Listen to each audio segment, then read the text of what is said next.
बर'फोरनि गेजेराव गिबिसिनै संगीत नाटक एकाडेमि बान्था मोननो हानाय अस्ताद कामिनी कुमार नार्जारिनि 92थि जोनोम सानखौ गोजोननि नोगोर क'क्राझार सान्नामारिनि गौरां दैसा सेराव थानाय बड'फा कालचारेल कमप्लेक्सआव सानसेनि हाबाफारिजों दिनै दुलाराय बर' हारिमु आफादनि बानजायनायाव खुङो।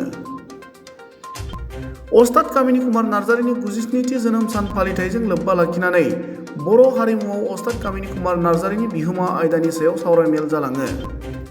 मख'जाथावदि बे हाबाफारियाव बिटिसिनि गाहाय मावफुं सोद्रोमा प्रमद बर'जों लोगोसे बर' थुनलाइ आफादनि आफादगिरि डक्टर सुरत नार्जारि, एबसुनि आफादगिरि दिपेन बर', रायजो सभानि एम बिरेनगोरा नार्जारि, जायगानि एमएलए लरेन्स इस्लारि आरो नर्थ इस्ट जन कालचारेल सेन्टार डिमापुरनि डाइरेक्टर प्रसन्न गगैमोना बाहागो लादोंमोन।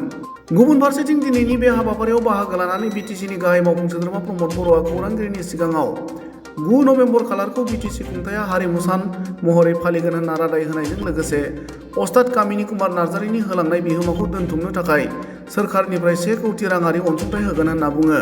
आरो बे हाबाफारियावनो बाहागो लानाय एबसुनि आफादगिरि दिपेन बर' आरो दुलाराय बर' हारिमु आफादनि गाहाय नेहाथारि बिजितगिरि बसुमतारियाबो ओरैबायदि फोरमायो। दिनै अस्ताद कामिनी कुमार नार्जारिनि 97थि जोनोम सान आरो बेखौ दुलाराय हारिमु आफादा दुलाराय बर' हारिमु आफादा क'क्राझारनि कालचारेल कमप्लेक्सआव फालिदों आरो बेवहाय जों बयबो बाहागो लादों।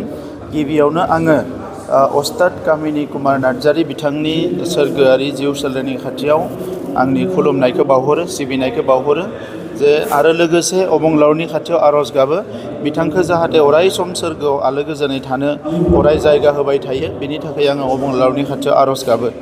बर' हारिया जोबोद खाफाल गोनां। जोङो जोंनि हारिनि राव, हारिमु, थुनलाइ गुबुन गुबुन बिथिंफोरखौ मुलुग दरबाराव गायसननो थाखाय गोबां जि समाव माने टेक्न'लजि गैयामोन, गोबां जेंना दङमोन, बै समावबो जोङो साफा सानै गेदेमा सुबुंफ्रा जोंनि हारियाव उजिदोंमोन आरो बिथांमोना उजिनानै बे मोनफ्रोमबो बिथिंखौ सोरबा नङा सोरबा मोनसे बिथिंखौ बिथांमोना नेतृत्व लादोंमोन, दायित्व लादोंमोन। थिग बेबायदिनो अस्ताद कामिनी कुमार नार्जारि, जोहोलाव नीलेश्वर ब्रह्म बेबायदि गोबां सुबुं दङ जाय बिथांमोना हारिमुनि बिथिंखौ बे अलंबारफ्रा हारिमुनि बिथिंखौ दायित्व लादोंमोन आरो बिनिखायनो दिनै जोङो मुलुगाव जोंनि समायना रमायना हारिमुखौ दिन्थिनानै जोङो मुलुगनि मानसिफोरनि गोसोखौ बोनो हादों आरो लोगोसे जोंनि हारिमुखौ जोङो मुलुगनि दरबाराव जोङो गायसननो हादों। दा बिनिखायनो बिथांमोना अराय सम जोंनि हारिनि बर' माहारिनि अख्राङाव अलंबार महरै थाबाय थागोन आरो बिथांमोनखौ जों अराय सम गोजोर खालामनो, बिथांमोननि मावलांनायखौ जों अराय गोजोर खालामनो, बिथांमोननि साननाय हनायनि माखासे खरागखौ लानानै इयुन जोलैया मुलुग दरबाराव बर' हारिमुखौ गायसननो माखासे हाबाफारिखौ जोङो लादों आरो लानांगोन, जोङो बेखौ मिजिंथियो।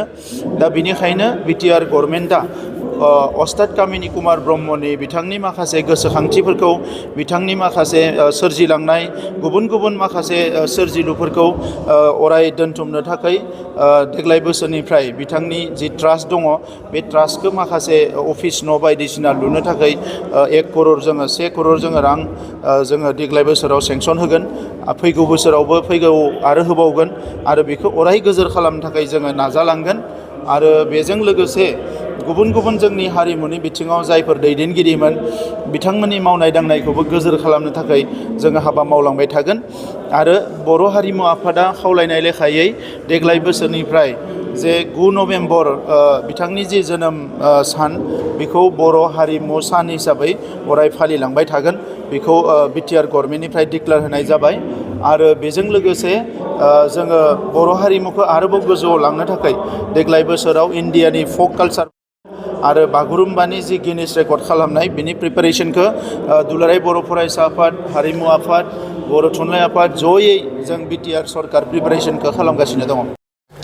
बर'नि सासे आगोमा आरो सासे गेदेमा संगीत नाटक एकाडेमि बान्था मोनगिरि अस्ताद कामिनी कुमार नार्जारिनि दिनै गोथार जोनोम सान आरो दिनैनि सानावनो 1922 मायथाइयाव बिथाङा जोनोम मोनदोंमोन आरो बे सानखौ दिनै दुलाराय बर' हारिमु आफादा मेहेरगोनाङै बिथांनि जोनोम सान बा जन्म जयन्तीखौ खुंफुंदों क'क्राझारनि बे कालचारेल कमप्लेक्सआव। थारैनो बेयो बाख्नायथाव आरो दिनैनि सानाव बिथांनि जे सोरगोआरि जिउमा इसोरनि खाथियाव आलो गोजोनै थाथों आनान गसाइनि खाथियाव आर'ज गाबदों।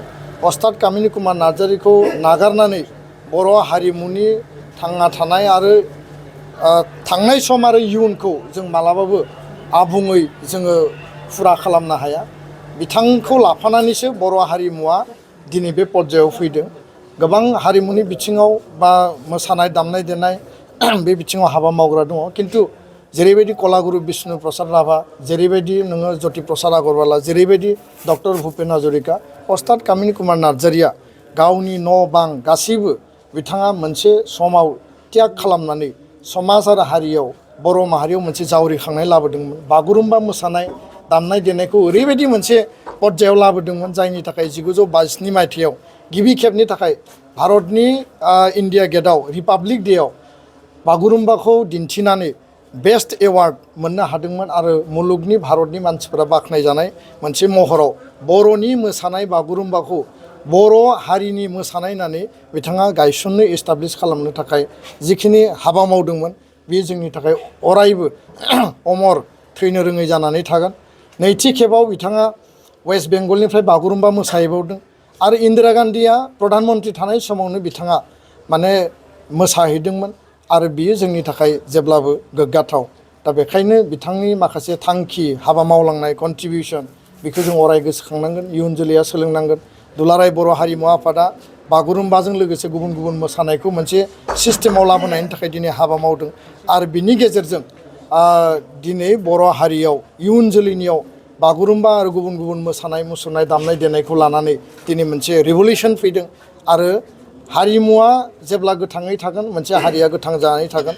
हारिमुवा जेब्ला डरमेन्ट जागोन हारि मोनसेया गोथां होननानै गावखौनो आइडेन्टिटि लानो हानाय नङा। खारन हारिमुवा गावनि आंगो, बियो जोंनि जोनोम आरो थैजों सोमोन्दो थानाय आरो बेखायनो हारिमुखौ नागारनानै मोनसे हारि थांना थानायनि सिमांखौ जों मालाबाबो साननो हाया आरो बेखौ दिनै मोगथाङाव महर होनायनि थाखाय बयबो हाबा मावदों।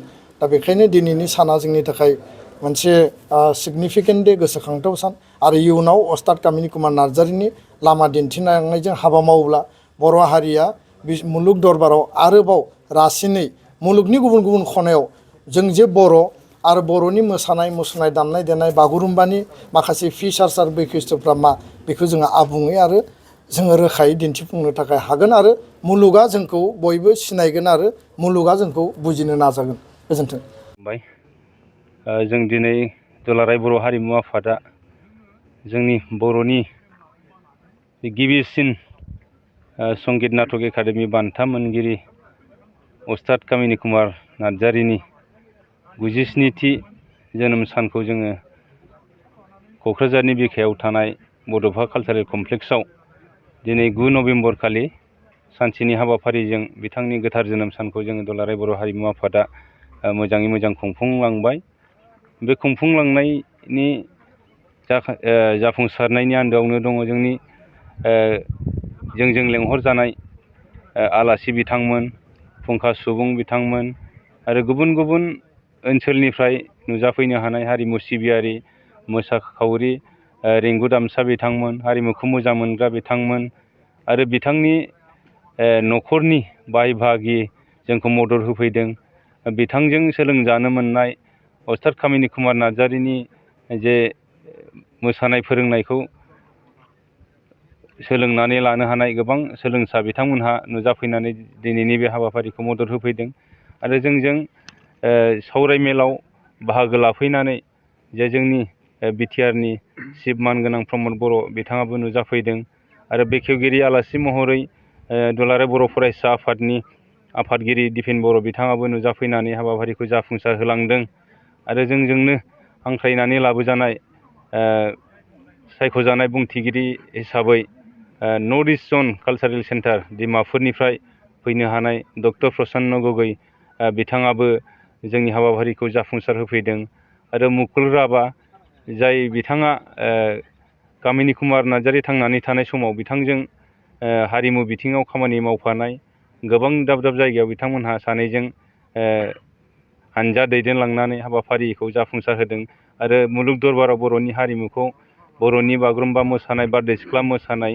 दावस्रि देलाय मोसानाय बेफोरखौ मुलुग दरबाराव दिन्थिफुंहैनानै जोंनि हारिमुखौ जौगासार होबोदों, नाम खालामदों, हारिनि सिनायथिखौ सिनायथि होबोदों आरो गोबां आलासिफ्रा बाहागो लाफैदों।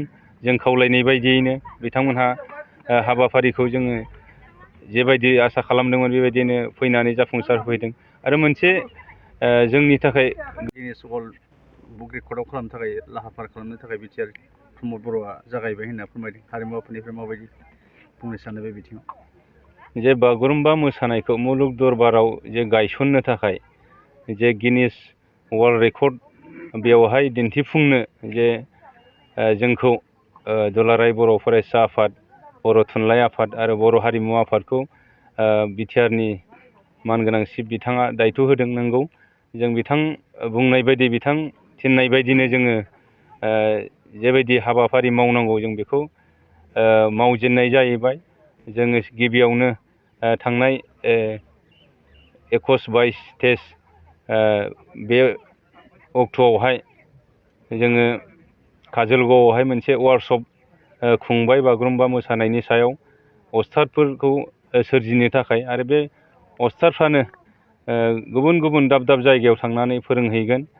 जेब्लानाखि सोरखारा मोनसे फोसावनाय एबा थामथिम जानो थाखाय जोंखौ खावलायो, अब्लानो जोङो जोंनि खामानिखौ आरोबाव गोख्रैसिन जोङो मावलांगोन। आरो जोङो दा सिं सिं जा हाबाफारि मावनांगौ जों बेखौ जोङो मावगासिनो दङ। धन्यबाद। सान हिसाबै जोङो बुंनांगोन बिटिआरनि चिफ मानगोनां मुस्रि प्रमद बर' बिथाङा मोनसे फोसावलांदों जे दिनैनि सानखौ जे 9 नभेम्बरखौ माने हारिमु सान फालिनाय जासिगोन। बिटिआर गभर्नमेन्टआ डिक्लेयार खालामनानै होलांबाय बिथाङा। बेनि थाखाय आङो आफादनि जानानै बिथांनिसिम रोजा रोजा साबायखर थाबाय।